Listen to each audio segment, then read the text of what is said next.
Hello मेरे दोस्तों, हम लोग पढ़ने वाले हैं प्रकाश का अपवर्तन ना। अपवर्तन पढ़ने वाले हैं, बिल्कुल अपवर्तन पढ़ने वाले हैं एकदम फनी अंदाज में, मौज मस्ती के हिसाब से एक एक चीज सिखाने के लिए आ गए हैं हम आपको। प्रकाश का अपवर्तन न मेरे भाई, बात दो चीज होता है, एक विरल होता है एक सघन। यहाँ लिख देते हैं विरल, विरल, एक लिख देते हैं सघन। देखो विरल का मतलब समझना खाली इलाका, यहाँ लिखेंगे खाली, खाली इलाका समझो।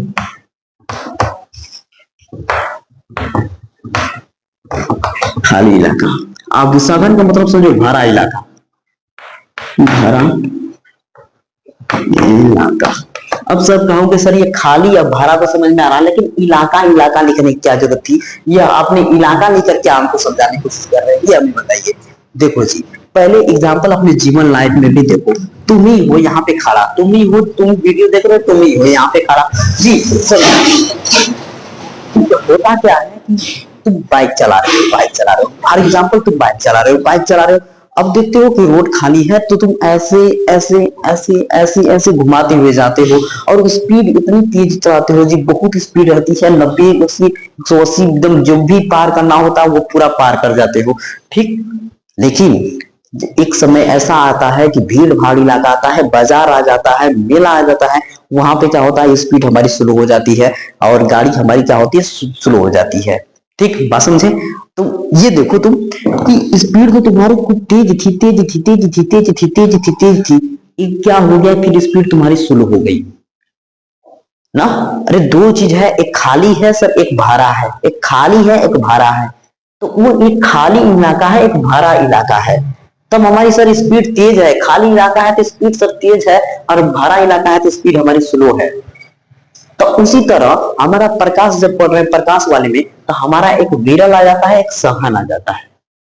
दो माध्यम होंगे, एक विरल एक सघन, बस समझना। देखो अब हम वायु ले लेते हैं, वायु एक ले लेते हैं पानी।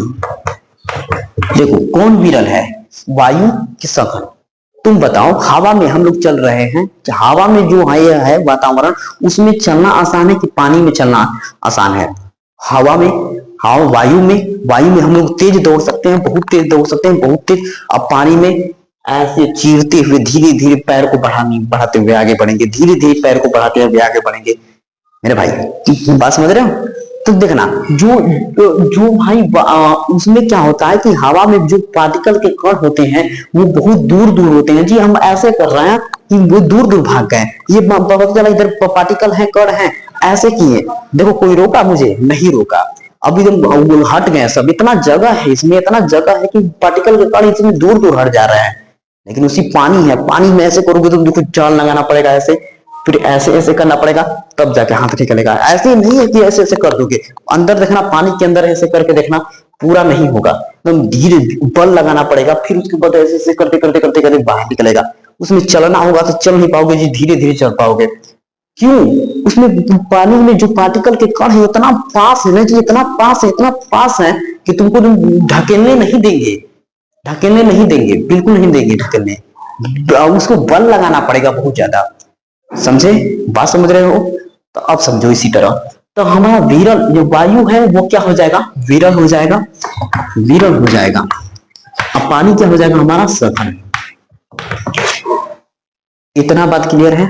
अब देखो होता क्या है कि जब प्रकाश किरणें यहाँ पे सूर्य है, सूर्य से प्रकाश की किरणें आती हैं, अब वहां कोई एक माध्यम से दूसरे माध्यम में जाती है और अपने मार्ग से विचलित हो जाती है, कभी कभी उधर कभी इधर विचलित हो जाती है, उन्हीं को हम अपवर्तन बोलते हैं। अपनी भाषा में तो यही पहले समझो कि जो मार्ग से आ रही थी अपने मार्ग से विचलित हो जाना, एक माध्यम से दूसरे माध्यम में प्रकाश किरणें जब जाती हैं अपने मार्ग से विचलित हो जाती हैं, उनको ही प्रकाश का अपवर्तन बोलते हैं।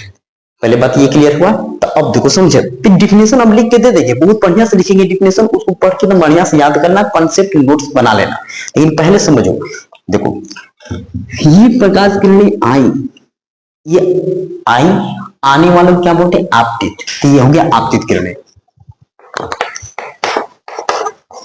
आपतित, आपतित किरणें। ये बात क्लियर है? अरे उसमें भी पढ़े हो, परावर्तन में पढ़े हो, बहुत बढ़िया से बताए हम। इसमें कोई दिक्कत मत करना। आपतित किरणों को इंग्लिश में बोलते हैं इंसिडेंट रे, लिख देते हैं जी।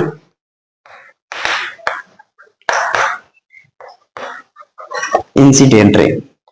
अब यहां से अभिलंब खींच लो ऐसे सीधा 90 डिग्री का अभिलंब, ठीक, अभिलंब हो गया। तो इसको यहां पे लिख देते हैं ऐसे अभिलंब, सीधा पर आ रहा है थोड़ा सा, इसको लिख दो अभिलंब।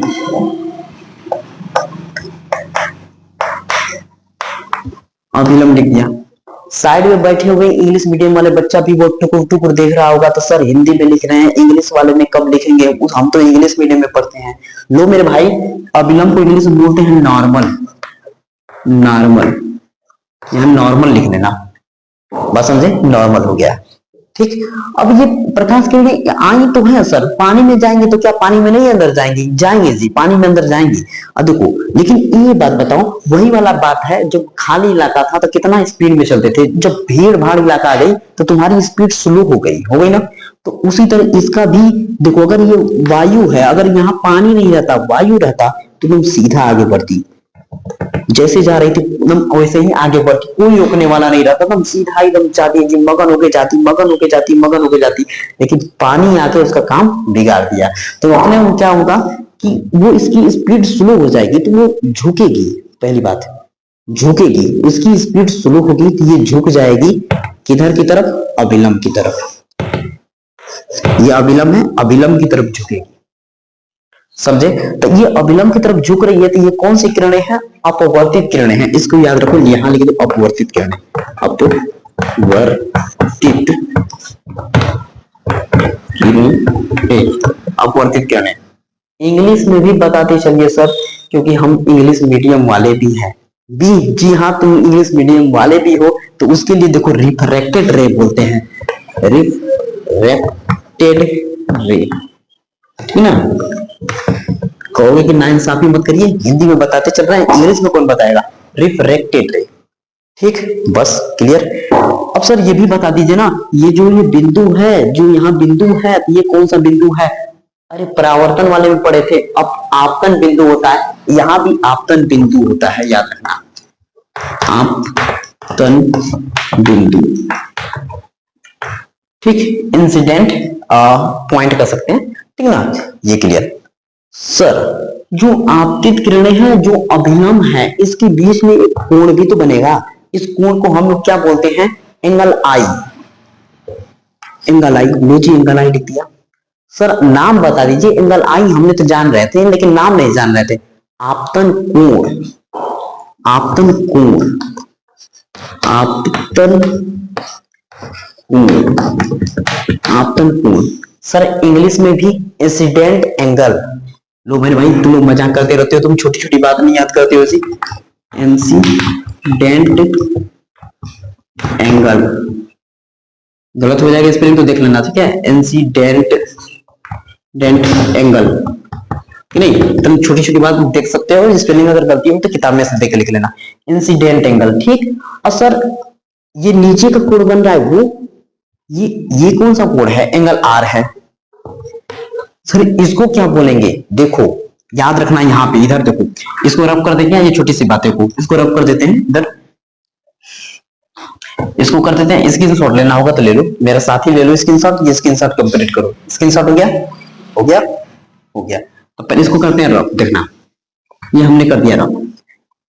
अब देखो परावर्तन वाले में क्या पढ़ रहे थे, पहले बताओ, ये परावर्तन में अभिलंब था, ये यहाँ हमारा आपतन बिंदु था, आपतन कोण था, इधर क्या था? परावर्तन कोण। परावर्तन में परावर्तन कोण होता है, ये तुम पढ़ रहे हो, अपवर्तन पढ़ रहे हो, तो यहाँ का क्या होगा? आप अपवर्तन कोण होगा, अपवर्तन कोण, तो इसको लिखेंगे अपवर्तन कोण,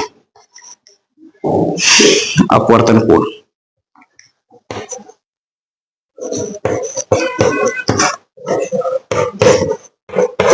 इसको इंग्लिश में लिखोगे तो रिफ्लेक्टेड, सॉरी रिफ्रैक्टेड एंगल को लिख दो, रिफ्रैक्टेड एंगल, ठीक। ये कंप्लीट हुआ। पहले ये बात, बहुत सारी बातें ये हमने बताया है, पहले इसको स्क्रीनशॉट ले लो, फिर उसके बाद हम थोड़ा सा ये बता दें कि जब सर विरल से सघन में गई है तो ये अविलंब की तरफ झुकी है, तो क्या सर सघन से, जब सघन से विरल में जाए तो अविलंब की तरफ झुकेगी कि अविलंब से दूर होगी? तो ये पहले स्क्रीनशॉट ले लो, उसके बाद हम ये बात बताने जा रहे हैं, पहले ले लो।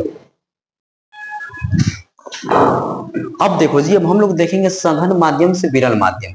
पहले ऐसे करते हैं, ये तल बना लेते हैं, ये तल है, ये हमारा तल है, ऊपर हम लिख देते हैं सघन। सघन का मतलब कुछ भी समझ लो, यहाँ पानी समझ लो, ये पानी है, ठीक। अब नीचे समझ लेते हैं कि हमारा विरल है। अब विरल का मतलब हम ये समझ रहे हैं कि हमारा क्या है, नीचे वायु है। क्लियर है, ये बात क्लियर है। अब हम ये देखेंगे कि सघन से लाइट आएगी, सघन से लाइट, ये सघन से लाइट आई, किसी समतल पे पड़ी, यहां से अविलंब खींच लेंगे, ऐसे अविलंब खींच लिया हमने, अविलंब, ठीक, अविलंब हमने ऐसे अविलंब खींच लिया, ठीक, सीधा अविलंब खींच लेना।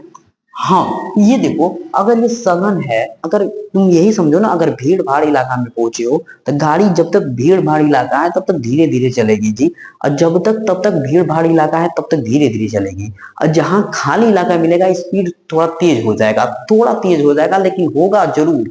और थोड़ा क्या होगा, तुम्हारा बहुत ज्यादा तेज होगा, बिल्कुल तेज होगा, इसमें कोई बात की दिक्कत नहीं है। देखो, तो ये सघन है, अगर यहाँ पानी नहीं रहता, विरल नहीं रहता, सॉरी हवा नहीं रहता, केवल पानी ही रहता तो और तुम जैसे चलता वैसे ही चलती थी। पहले ये बात बताओ, जैसे जाती वैसे ही जाती ना, बिल्कुल जाती ऐसे ही, जैसे जाती वैसे ही चली जाती। लेकिन यहाँ से क्या हुआ, चेंज हो गया, विरल आ गया, तो विरल आ गया तो क्या होगा, यहाँ से स्पीड किसकी थोड़ा तेज होगी, तो ये तेज होगी तो दूर भागेगी ना, और जब दूर भागेगी तो हम लोग कहेंगे कि अविलंब था, अविलंब से वो क्या हो गई, दूर भाग गई। तो अविलंब से दूर हटती है, याद रखिएगा, ठीक है ना। ये हमारा फिगर हो गया, ये सब हम नाम ने हम आपको बताए हैं कि ये आपतित किरणें हैं, ये अपवर्तित किरणें हैं। यहाँ से कोण बनता है, इसको बोलते हैं अपवर्तन कोण, इसको कोण बनता है, उसको बोला है हमने आपतन कोण, इसको हमने बताया है अभिलंब, इसको अभिलंब। यहाँ एक बिंदु है, इसको बोलते हैं आपतन बिंदु, ठीक। तो इसका जल्दी से स्क्रीनशॉट ले लो पूरा बढ़िया से। इसको हम अब डिफिनेशन के माध्यम से प्रकाश का अपवर्तन का डिफिनेशन लिख के देंगे, यहाँ पे स्क्रीनशॉट ले लेना, पूरा बात समझा देंगे। तो पहले ये बात दोनों क्लियर है तो मेरे भाई स्क्रीनशॉट ले लो इसे।